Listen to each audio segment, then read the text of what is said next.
So hello guys, welcome to our YouTube channel IT Lovers and this is series of point to point NCERT. तो point to point NCERT की इस series में today we were going to capture the things about nomenclature.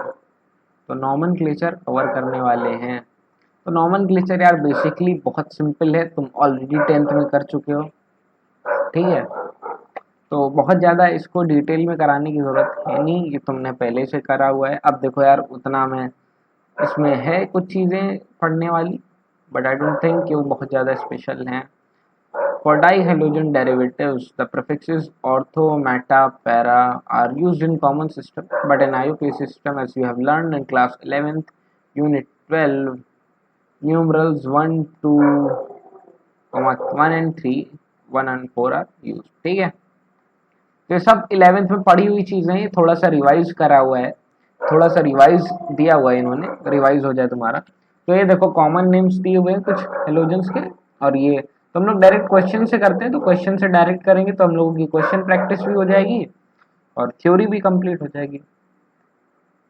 ठीक है, तो पहला question देखो कि the compound is CH3 CS2 CS2 Br. ठीक है, तो क्या है, बहुत सिंपल चीज है. One number of carbon 1 2 3. ठीक है, नंबर ऑफ कार्बन कितने, नंबर ऑफ कार्बन इज 3.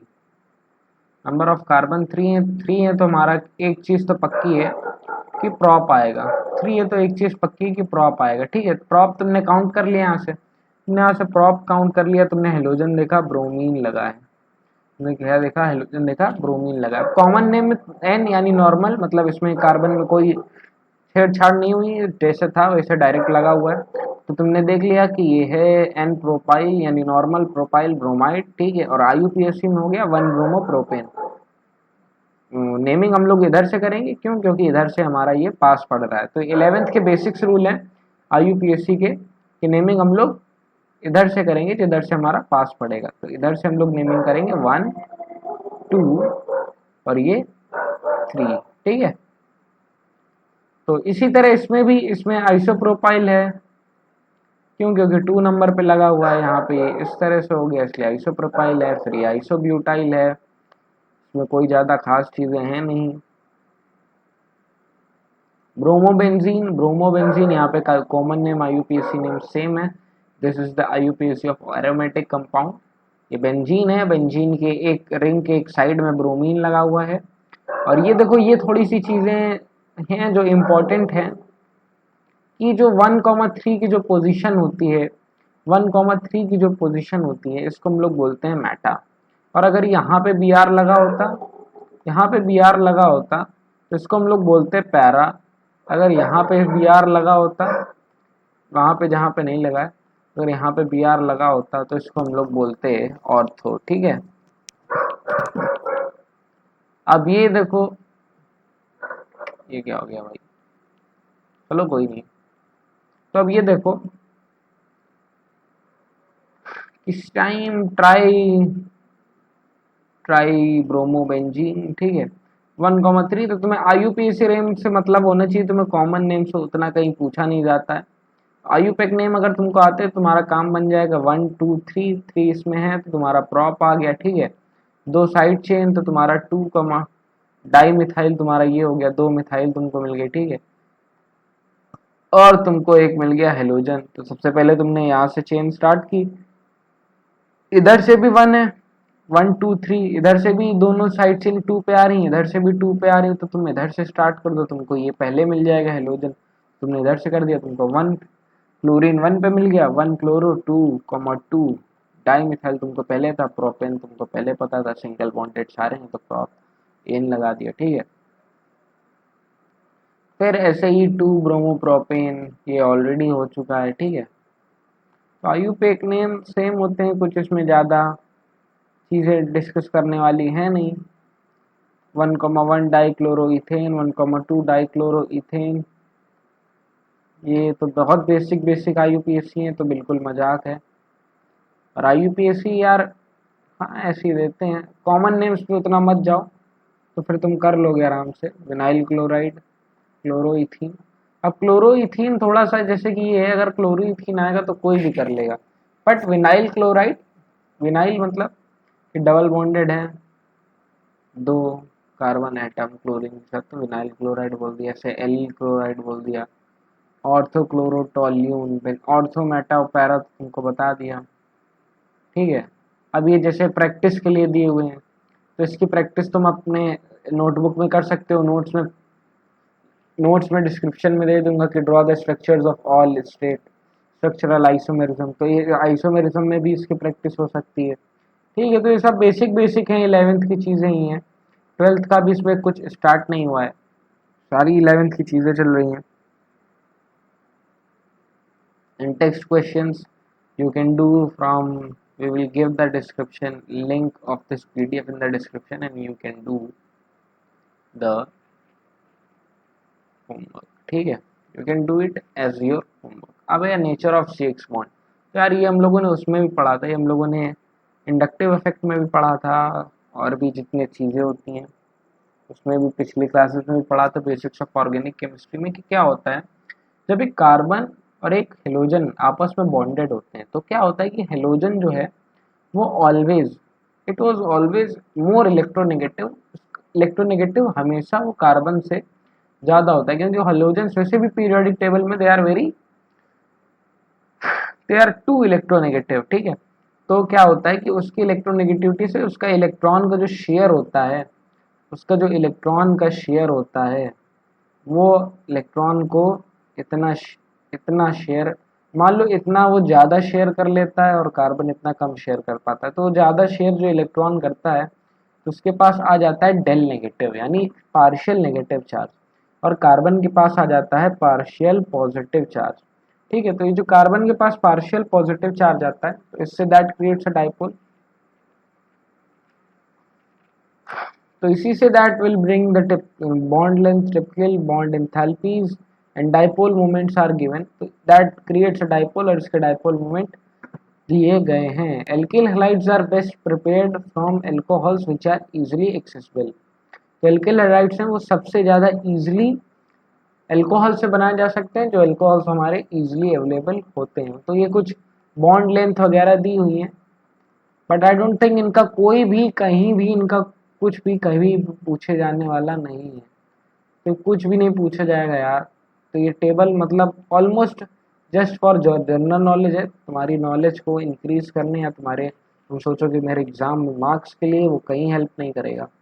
तो अब है methods of preparation of halo alkanes की, मेथड्स ऑफ प्रिपरेशन क्या हैं हेलो एल्केन्स के। तो सबसे फर्स्ट और सबसे बेसिक सबसे इजी मेथड है कि we should prepare it from alcohols. तो एल्कोहल्स में क्या होता है, द हाइड्रोक्सिल, जो हाइड्रोक्सिल ग्रुप होता है एल्कोहल का, वो डायरेक्टली रिप्लेस हो जाता है कंसनट्रेटेड हेलोजन एसिड से, फॉस्फोरस हैलाइड से, थायोनाइल क्लोराइड से, ठीक है।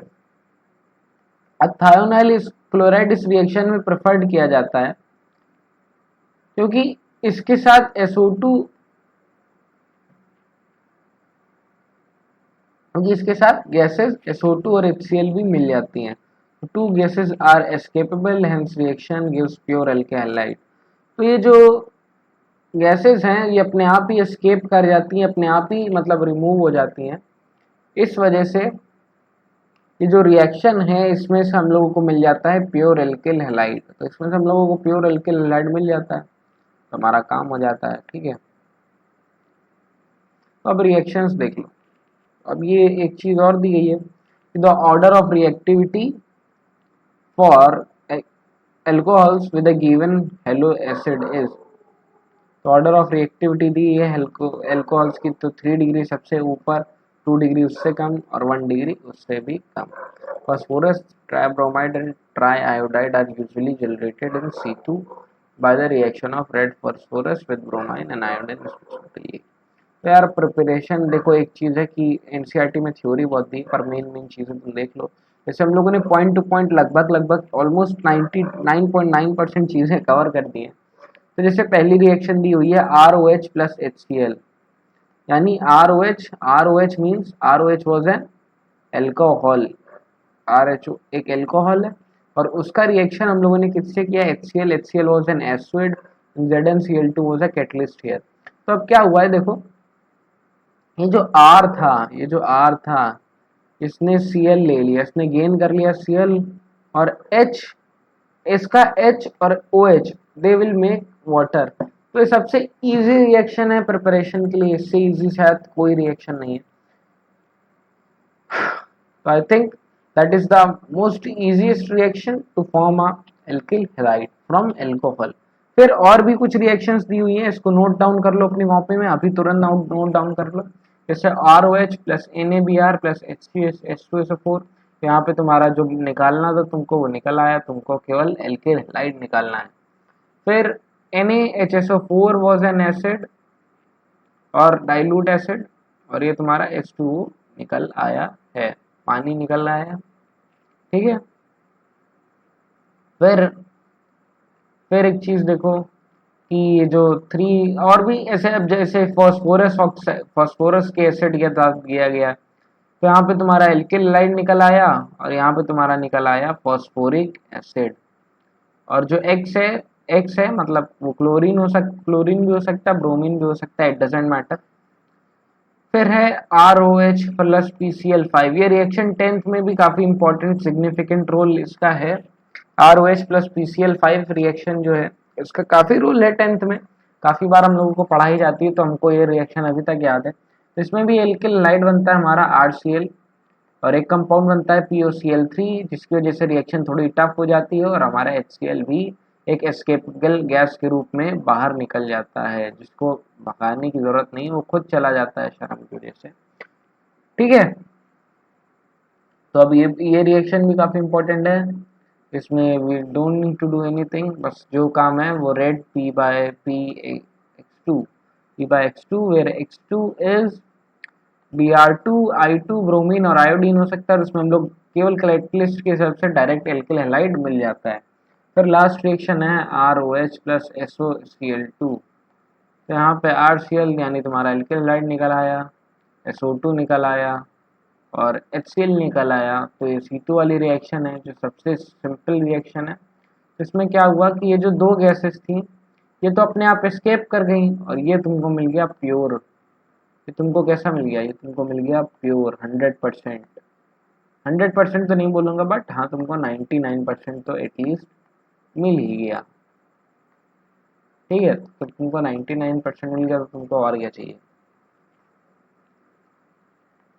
डाई हाइड्रोजन क्लोराइड, तो एक ये भी दिया हुआ है, preparation of alkyl chloride is carried out either by passing dry hydrogen chloride through a solution of alcohol by heating a mixture of alcohol and concentrated aqueous halogen acid। तो ये सारी 10th की रिएक्शंस दी हुई हैं यार, revise करा रहे हैं ये लोग, अभी तो ये लोग रिवाइज करा रहे हैं।